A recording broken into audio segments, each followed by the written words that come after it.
Assalamualaikum warahmatullahi wabarakatuh. Saya Abzan Garing Pangestu dari Prodi S1 Akuntansi dengan nomor NPM 240111059. Saya akan mempresentasikan makalah saya yang berjudul Analisis Pengaruh Bea Cukai Rokok Terhadap Negara. Langsung saja kita ke materinya. Untuk yang pertama, materi yang akan saya sampaikan adalah pendahuluan terlebih dahulu. Pendahuluan saya terdiri dari rumusan masalah, literatur, dan studi kasus. Untuk yang kedua, landasan teori, tembakau, kandungan pada tembakau, cukai, dan cukai hasil tembakau. Yang ketiga, metode penelitian. Dan yang keempat, hasil dan pembahasan. Yang kelima, itu kesimpulan. Untuk yang pertama, pendahuluan. Indonesia merupakan salah satu negara yang mempunyai jumlah perokok aktif terbanyak ke-8 di dunia dengan persentase perokok 38,2% dari total populasi. Tidak luput dari hasil pertanian yang juga kaya akan hasilnya, pertanian memainkan peran penting dalam perekonomian nasional secara keseluruhan. Hal ini dibuktikan dengan banyaknya orang yang bekerja di bidang pertanian. Secara keseluruhan, Indonesia menjadi net eksportir yang berarti nilai ekspornya lebih besar dibanding nilai impornya. Perdagangan tembakau mempunyai nilai ekonomis yang cukup signifikan.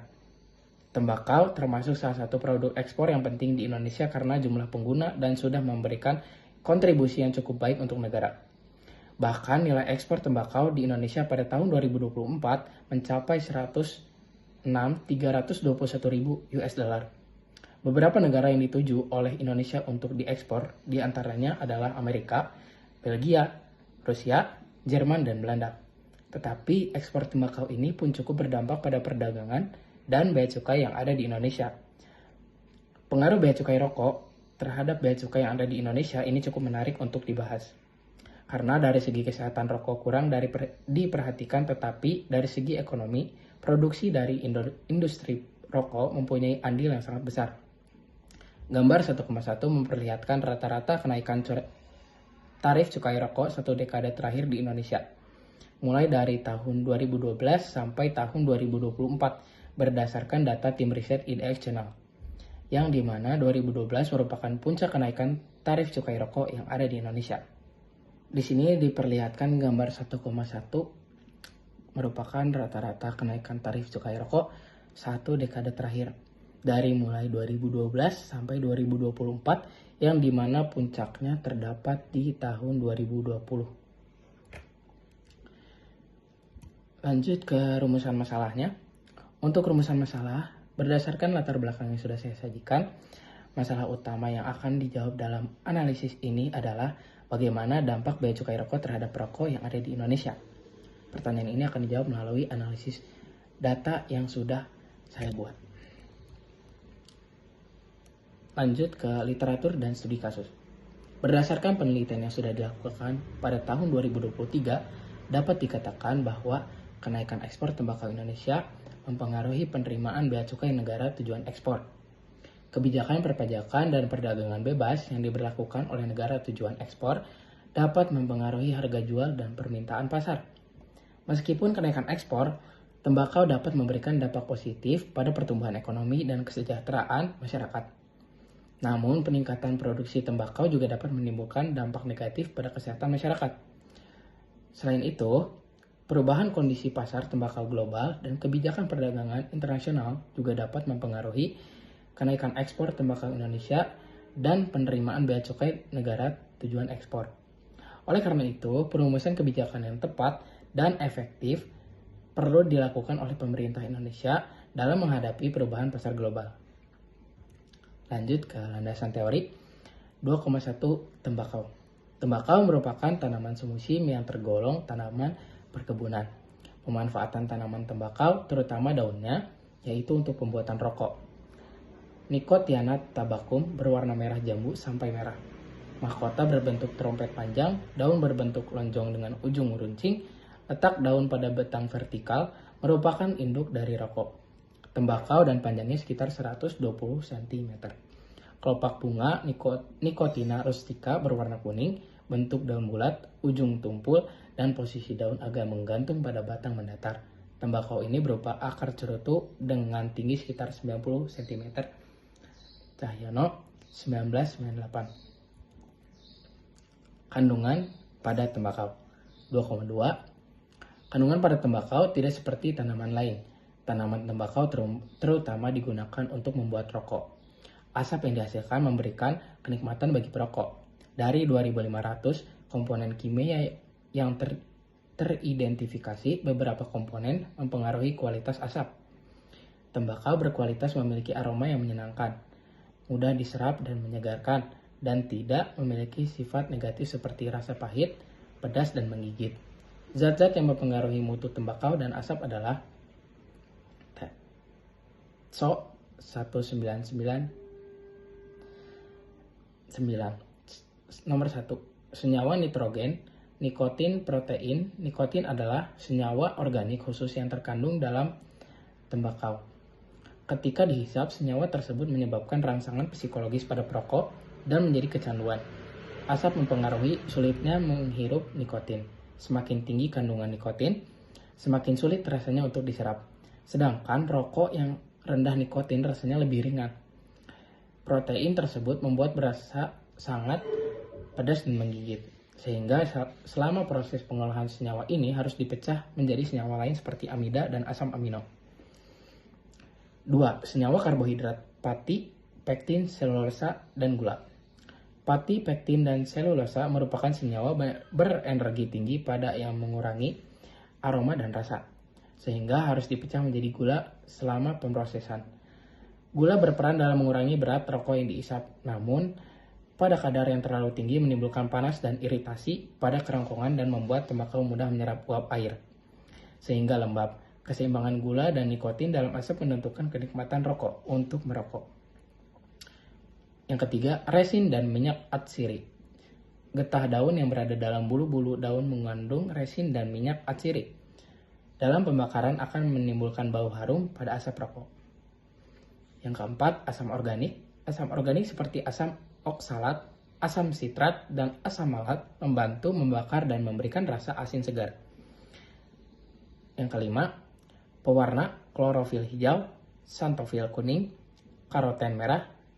Ketika klorofil masih ada di daun tembakau, ia menghasilkan bau tidak sedap atau apek saat rokok dinyalakan, sedangkan xanthofil dan karoten tidak mempengaruhi aroma dan rasa.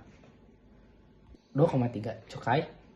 Cukai adalah pungutan negara yang dikenakan terhadap barang-barang dengan sifat atau karakteristik yang ditetapkan dalam Undang-Undang Nomor 11 Tahun 1995. Pasal 2 UU Nomor 39 Tahun 2007, barang yang dikategorikan sebagai barang kena cukai harus memiliki karakteristik di bawah ini, yaitu A. Konsumsi barang tersebut perlu dikendalikan, B. Perlu pengawasan terhadap peredaran barang, C. Timbulnya efek negatif atas pemakaian barang tersebut bagi pengguna dan orang di lingkungannya.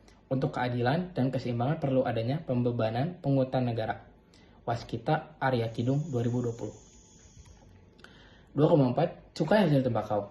Cukai hasil tembakau berdasarkan data Direktorat Jenderal Bea dan Cukai tahun 2018, pemerintah menerima cukai sebesar 159,7 triliun yang didapat dari rokok, minuman beralkohol 6,4 triliun, etil alkohol 0,1 triliun, dan cukai lainnya. Pada Peraturan Menteri Keuangan Nomor 198 PMK 010 2020 Pasal 5 Ayat 2, diketahui bahwa besaran tarif cukai hasil tembakau didasarkan kepada beberapa hal, yaitu A. Jenis dari hasil tembakau yang dihasilkan, B. Golongan pengusaha, C. Batasan harga jual eceran per batang atau gram. Landasan teori. Penelitian ini menggunakan pendekatan secara kualitatif dengan menggunakan desain studi literatur. Data sekunder diperoleh dengan mencari kajian beberapa jurnal yang terkait dan data lainnya, seperti makalah, buku, berita, dan peraturan-peraturan dari pemerintah serta undang-undang yang sudah tercantum. Hasil dan pembahasan. Menurut penelitian oleh Ardianti dan Uryaningsih 2021, Indonesia merupakan salah satu produsen utama tembakau dunia dan negara penghasil utama untuk ekspor tembakau. Kenaikan ekspor tembakau Indonesia dalam beberapa tahun terakhir menyebabkan dampak yang signifikan pada penerimaan bea cukai negara-negara tujuan ekspor. Menurut penelitian oleh Luciana ITAL 2020, kebijakan perpajakan negara-negara tujuan ekspor dan kebijakan perdagangan bebas juga berpengaruh pada dampak ekonomi kenaikan ekspor tembakau Indonesia. Kenaikan tarif pajak yang diberlakukan oleh negara-negara tujuan ekspor terhadap produk tembakau dapat mempengaruhi harga jual dan permintaan pasar.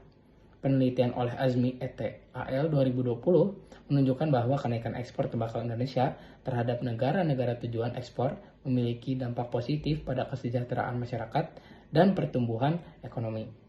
Namun, peningkatan produksi tembakau juga dapat menimbulkan dampak negatif pada kesehatan masyarakat, termasuk meningkatkan risiko terkena penyakit terkait tembakau. Penelitian oleh Tahir et al. 2021, perubahan kondisi pasar tembakau global dan kebijakan perdagangan internasional juga dapat mempengaruhi kenaikan ekspor tembakau Indonesia dan penerimaan bea cukai negara tujuan ekspor. Oleh karena itu, perumusan kebijakan yang tepat dan efektif perlu dilakukan oleh pemerintah Indonesia dalam menghadapi perubahan pasar global. Berbagai penelitian lainnya juga mengatakan salah satu sumber penerimaan negara cukai mempunyai peranan yang sangat penting dalam APBN, khususnya dalam kelompok penerimaan dalam negeri yang senantiasa mengalami peningkatan dari tahun ke tahun. Apabila dalam TA 1990 atau 1991 penerimaan cukai baru mencapai 1.799,8 miliar atau menyumbang sekitar 4% dari penerimaan dalam negeri, maka dalam TA 1999 atau 2000 jumlah tersebut telah meningkat menjadi 10.398,0 miliar atau menyumbang sebesar 7,3%. Berdasarkan gambar tersebut di atas, maka pada dasarnya penerimaan cukai masih memiliki potensi yang cukup besar dalam meningkatnya peranan sebagai salah satu sumber dana pembangunan. Kesimpulan, dari inti permasalahan, pengaruh harga rokok terhadap perekonomian di Indonesia menyimpulkan bahwasanya komoditas rokok sangatlah berpengaruh terhadap perekonomian rokok di Indonesia. Dilihat dari beberapa aspek dan data-data statistik maupun laman web dan jurnal, rokoklah yang memberikan pemasukan pajak yang tertinggi di dalam perekonomian di Indonesia ini. Karena Indonesia memiliki cukup banyak perokok aktif, bahkan termasuk nomor 8 di dunia sebagai negara yang mempunyai jumlah perokok terbanyak.